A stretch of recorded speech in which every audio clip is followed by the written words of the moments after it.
What is the harm reduction approach? This is different compared to the total abstinence model. So they are both equally effective at minimizing harm to people, whether it's by complete abstinence, so they're not using their drug of choice anymore, which is typically the case at most rehabs. Harm reduction is a newer thing, and it's saying that if a person has tried abstinence but they keep failing, they keep having relapses, then maybe to consider to try a different approach altogether, because what was happening is a lot of people were relapsing, and this is the highest risk for overdose and for people to die, and it's not a failure. The 12-step programs as well, they don't punish people for having a relapse. In fact, they welcome them to come back into the program and to admit that they've had a slip. But some people don't like the 12-step approach. They feel that it is punitive or punishing because they need to go up in front of everybody and to explain. They don't have to make any explanation, but just to pick up a new white tag or white coin. So it can be difficult for people, and some people just don't do well in the total abstinence model. But I would say for anybody who's first trying, the first kick at the can, the first time they're trying to get help for themselves, is to consider the total abstinence model.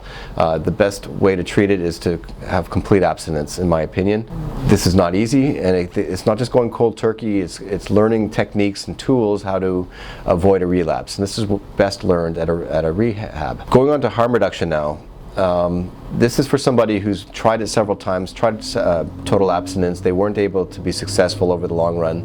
And this is suggesting that to try to engage in activities to minimize harm to themselves, i.e. prevention of overdose or further harm by infectious disease or worsening of their addiction. So the way that harm reduction works is to say, okay, if you're going to use, it's fine, but try to be smart about your use. Try to moderate your use. Try not to use to the point of excess. Try to engage in your activities of normal life.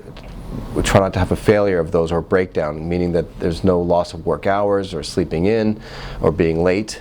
Those sort of things. Those are indicators if they are coping well with their drug of choice, or if they're not coping well. So harm reduction is a very big, hot topic. There's many facets to it.